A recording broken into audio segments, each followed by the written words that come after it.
ঘুষ নিয়ে ঘুরপথে চাকরির পরামর্শ দিতে বৈঠক করা হতো। কেন্দ্রীয় তদন্তকারী সংস্থা অর্থাৎ সিবিআইয়ের এমনটাই দাবি। Dear viewers, welcome to my channel. আপনারা যারা আমার চ্যানেলে নতুন তারা অবশ্যই চ্যানেলটিকে সাবস্ক্রাইব করে পাশে থাকা বেল আইকনটা ক্লিক করে রাখবেন, যাতে এই ধরনের ভিডিও সবচেয়ে তাড়াতাড়ি আপনাদের কাছে পৌঁছে যায়।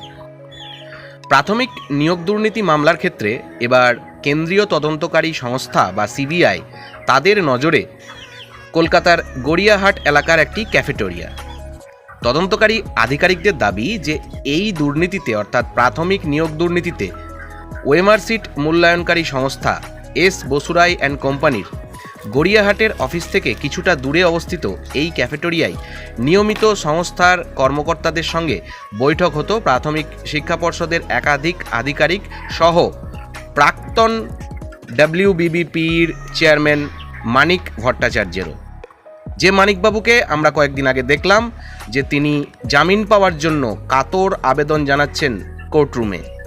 তিনি এমনটাও জানাচ্ছেন তার শারীরিক অসুস্থতার কথা, অস্ত্রোপচারের কথা তুলে ধরে তিনি বলছেন যে আগামী 2 বছর অর্থাৎ 2026 সালের মধ্যে তিনি মারা যাবেন, তবুও শেষমেশ জামিন তার ভাগ্যে জোটেনি। এবারে আমরা যেটা দেখছি যে এই যে শিক্ষা পর্ষদের একাধিক আধিকারিক এই দুর্নীতির সঙ্গে যুক্ত, এবারে সিবিআই আরও দাবি করছে যে প্রাইমারি নিয়োগ দুর্নীতিতে ইডির মামলায় জেল হেফাজতে রয়েছেন প্রাথমিক শিক্ষা পর্ষদের অপসারিত সভাপতি মানিক ভট্টাচার্য মহাশয় এবং বেশ কয়েকবার এস বসুরাই অ্যান্ড কোম্পানির কর্তা ও অফিসারদের সঙ্গে ওই ক্যাফেটেরিয়ায় বৈঠক করেছিলেন বলে তাদের হাতে অনেক তথ্য প্রমাণ এসেছে। এ প্রসঙ্গে একটা বিষয় জানানো দরকার যে এই সংস্থার অন্যতম ডিরেক্টর কয়েক বছর আগে প্রয়াত হয়েছেন। তবে নিয়োগ দুর্নীতিতে অভিযুক্ত ওই সংস্থার অন্য 2 অফিসার কৌশিক মাঝি ও পার্থ সেন তারা কেন্দ্রীয় তদন্তকারী সংস্থা সিবিআই এর মামলায় জেল হেফাজতে রয়েছেন।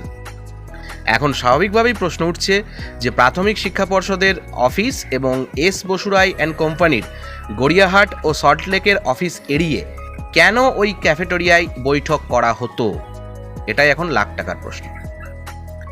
সিবিআই আধিকারিকদের অনুমান যে বাঁকা পথে অর্থাৎ ঘুষ দিয়ে বা টাকার বিনিময়ে অযোগ্য চাকরি প্রার্থী বা টেট ফেল চাকরি প্রার্থীদের চাকরির ব্যবস্থা সংক্রান্ত আরও অনেক কিছু পরামর্শ করার জন্য গড়িয়াহাট এলাকার ওই ক্যাফেটেরিয়াটিকে বেছে নেওয়া হয়েছিল। তাদের আরও দাবি যে দুর্নীতির বিষয়টি প্রকাশ্যে আসা মাত্রই বা এসে যাওয়ার পরে যে বিষয়াশয়গুলো সেগুলো ঠেকানোর জন্যই West Bengal board of primary education বা প্রাথমিক শিক্ষা পর্ষদ এবং এই ওএমআর মূল্যায়নকারী সংস্থা এস বসুরাই অ্যান্ড কোম্পানির অফিস এড়িয়ে ওই বৈঠক হতো। এবারে কনসার্ন ক্যাফেটেরিয়ার যে মিডলম্যান অযোগ্য প্রার্থীদের আনাগোলা ছিল বলে তিনি প্রাথমিক তদন্তে স্বীকার করেছেন সিবিআইয়ের কাছে। সিবিআই অফিসারদের আরও দাবি যে 2 তরফেই ঘুরপথে অযোগ্য প্রার্থীদের চাকরির ব্যবস্থা করা হয়েছিল, টাকার বিনিময়ে টেট ফেলদের চাকরি করার ব্যবস্থা হয়েছিল।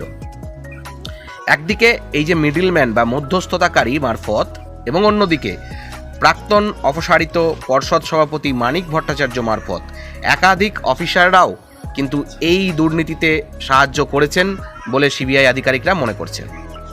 অন্যদিকে বাঁকা পথে টেট ফেল প্রার্থীদের সঙ্গে West Bengal board of primary education বা প্রাথমিক শিক্ষা পর্ষদের যথেষ্ট যোগাযোগ ছিল এবং সেই যোগাযোগ করিয়ে দিয়ে তাদের চাকরির বন্দোবস্ত করেছিলেন এস বসুরাই অ্যান্ড কোম্পানির কর্তা এবং অফিসারেরা। সিবিআই সূত্রের দাবি যে সম্প্রতি ক্যাফেটেরিয়াটি চিহ্নিত করা গেছে এবং 2016 সালের পর থেকে সেখানে সপ্তাহে অন্তত 2 দিন করে বৈঠক হতো বলে প্রাথমিক তদন্তে তারা অনুমান করছেন। তবে সেই তথ্য যাচাই করার প্রক্রিয়া চলছে। সিবিআই আরও জানিয়েছে যে এর পরের পর্যায়ে ওই ক্যাফেটেরিয়ার মালিক ও অন্যান্য যারা অধস্তন কর্মচারী রয়েছেন তাদেরকে জিজ্ঞাসাবাদ তারা করবে। সেক্ষেত্রে এই নিয়োগ দুর্নীতিতে আরও মধ্যস্থতাকারী বা মিডলম্যান বা আরও যোগসাজশকারীদের তথ্য জানা যেতে পারে বলে তদন্তকারী অফিসাররা মনে করছেন। আমরা চাইব এই তদন্ত প্রক্রিয়া দ্রুত নিষ্পন্ন হোক। অনেকেই আমরা মনে করছি বা অনেকেই এরকম ধারণা ব্যক্ত করছি যে কোনো কিছুতেই কিছু হবে না, সবটাই একটা ঢিলেমি প্রসেসে চলছে, সিবিআইও কোনোদিন তাদের চার্জশিট দিতে পারবে না বা এই তদন্তে যারা বঞ্চিত তারা চাকরি পাবে না, বা যারা অযোগ্য টাকার বিনিময়ে চাকরি পেয়েছেন তাদের চাকরি কোনোদিনই যাবে না, এই ভ্রান্ত ধারণাগুলো দূর হোক।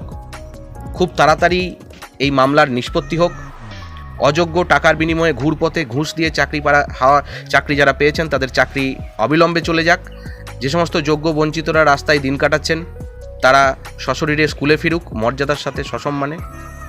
ভালো থাকুন, সুস্থ থাকুন, ধন্যবাদ।